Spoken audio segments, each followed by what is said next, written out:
this is new. Thrustmaster did send me this base for review, but as always, all my thoughts and opinions are my own.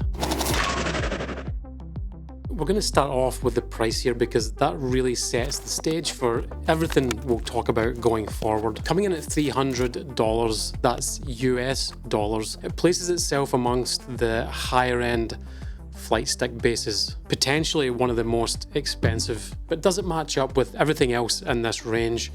Can it compete? And what does the future look like moving forward with potential accessories and upgrades? Let's have a look at it. So features first, and this has plenty. There's also one key difference that separates this base from the other sticks or the other bases in this sort of price range, and that's the deflection masks. What these essentially do are limit the range of motion. This is actually more important than you might think at first. The main benefit here, as far as I can see, is for using it with an extension. For example, when connected to an extension, you would just use the small mask, just to cut down on the sheer amount of movement on the stick. On the other side, if you're mounting the stick direct, then the full 43 degree or the large mask might be the one that you want. It's great to see this implemented into the one base, making it super configurable and adjustable. Next is the adjustments in the spring tension.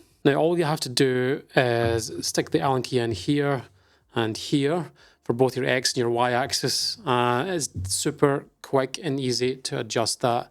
Now, it's nothing really new here. Other manufacturers have been doing it for a while, but it's nice to see this as an addition from like the way the old Warthog used to work. The next upgrade, and it's also a welcome one, is the interchangeable cams. This gives you the ability to change the way the deflection feels and the response you get, especially when crossing over that central part of the stick, where there usually can be a rather large detent feeling in some sticks. The way this is designed, you can actually configure it so the detent is, I'm going to say, near impossible to feel. This really stands out when trying to put super fine movements or super fine input into the stick. Talking about fine input, that doesn't mean much if the resolution or the accuracy of the stick can't match it. And just like I was expecting, it does. The addition of these cams and the precision of this stick base, for me, make it one of the most precise sticks on the market, especially when hovering around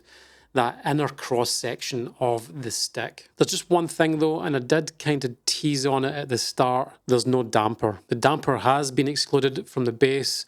This is a bit of a shame, as I do think it needs one, just to add that sense of weight and combat that sort of oscillation on the way back through the stick. Now, I'm going to show you here without my hands in the stick. Obviously, you wouldn't use it like that, so it's not really a big deal. And the oscillations that you see here, you know, it doesn't really transfer into real world use. However, it is missing that sense of weight that a damper could provide. On the bright side though, the damper will be released as an accessory in the future. Now, if they can nail the damper, if they can really nail it, which isn't an easy task, but if they can do it, they might just have regained the crown for King of Flight sticks. And we'll talk about that a little bit further in the video. Now, it's my understanding that there will be quite a few accessories for the AVA Base, and we will chat and speculate about that at the end of the video, as I have some ideas of what might be coming. But for now, you have the AVA plate for desk mounting, and unfortunately, I don't have the AVA plate here, but you also have the AVA offset adapter, which is very important if you want to offset the angle of the it is important if you want to offset the stick for a center config. It somewhat acts as a mini extension too. Now, the reason you might want to use the offset extension is just to get a much more comfortable grip when you're in that center config, and you really do need it. Keep in mind though, both of these are optional extras. The offset adapter is a great accessory for those that want to mount the stick in the center, and you almost just flat out need it if that's what you're going to do. But it just gives you a much more natural hand position and angle. Moving on to the design and the build quality, something to note here is that the outer casing all the way around seems to be a high quality plastic. Just in this central part, or this surround here. It's not a full metal surround. It is all metal on the top, around the stick, and I think, pretty sure that is a metal base at the same time. The addition of the plastic may disappoint some people, but for me, they finished this base off really well. It's a good match with the F16 throttle they released last year. If you've ever managed to get your hands on that, you'll know exactly what I mean. I've only had a little bit of experience with that throttle, so I can't speak on it too much, but it's a very similar build quality. Looking at it closely, there is a lot of attention to detail, especially in the finish. The design overall, it's pretty cool. It retains that industrial kind of look and feel, especially when paired with the Thrustmaster F16 stick or the F18 stick. And if you've ever watched any of my other videos, you'll know that I highly rate the Thrustmaster F16 and F18 sticks. They're some of the best on the market. And I think we'll just mount the F16 stick right now. I can show you how sort of quick and easy this actually is. You just want to line it up, gently press down, you'll feel it click in, and just a little tighten, that's you. You are good to go at that point. Now you can see there those kind of oscillations that I was talking around earlier.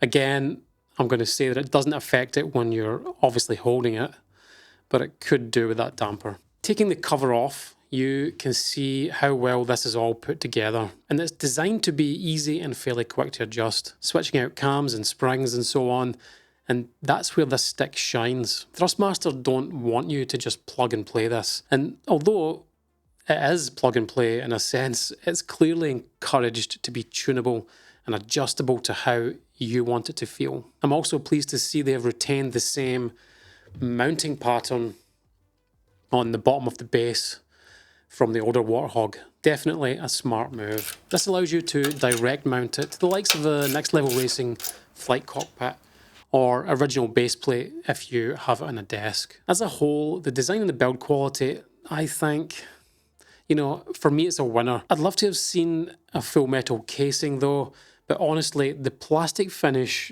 is actually, it's still quite premium. That in tandem with the aggressive, more modern looking design, I do love it. Now for the most important part, what is it like to use? So there's something that really stands out here. It might be dictated with the springs and the aero cams that I've got installed, but this stick in its current configuration is incredibly easy to be accurate, especially when around that center portion. You know that area where you're constantly crossing over the center of the stick? It's just right in that center, and I can't explain how helpful and how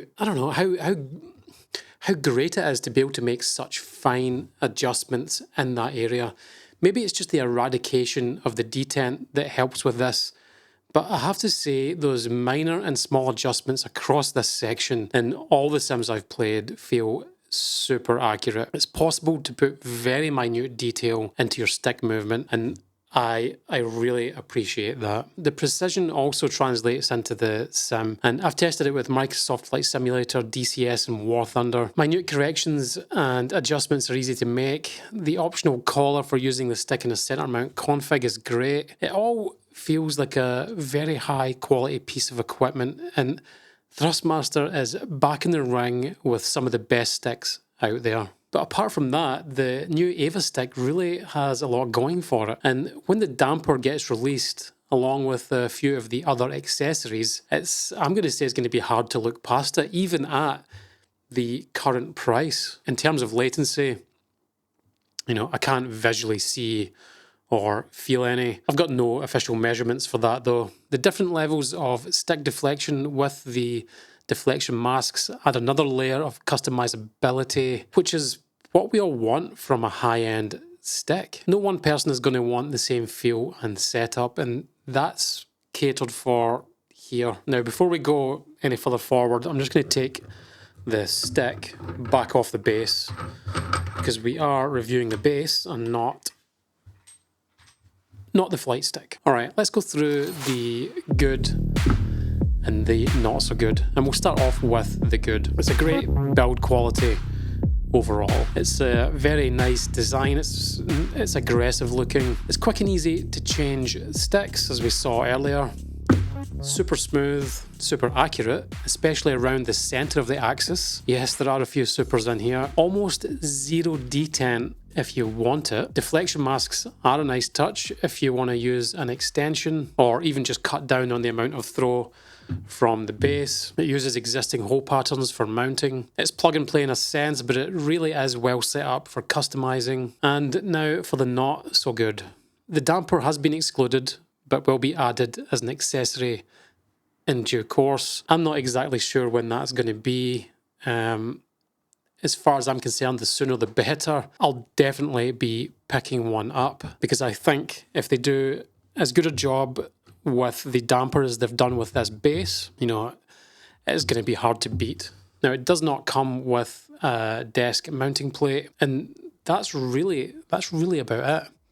Looking back at the past few weeks of testing this, I have to say Thrustmaster have definitely climbed back into the ring where all the best flight sticks fight it out. They've done it with a few features that we haven't seen before and with precision and smoothness that could be class leading. Now, we'll need to really try and test that out. So if you want to see some versus videos, let me know in the comments. And like I said before, if they can nail the damper, if they can like really nail the implementation, I reckon this could be seen as the best flight stick base money can buy. I think the stick is aimed at those that love to tinker and customize. If you package something like this up with their F16 or F18 grip, it will be a really sweet setup. And it's great to see Thrustmaster back in the fight with something existing fans will love, and they might just find themselves with a few fresh flight sim enthusiasts jumping over. Also moving forward, there's a few accessories coming that have been announced, and we covered a couple of those. But I think now,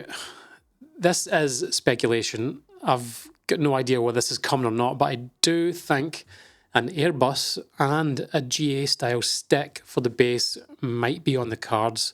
This is just reading between the lines of some of their advertising. If they can open the base up like this, it would become one of the most versatile, high quality bases to cover almost every flight sim niche that you need.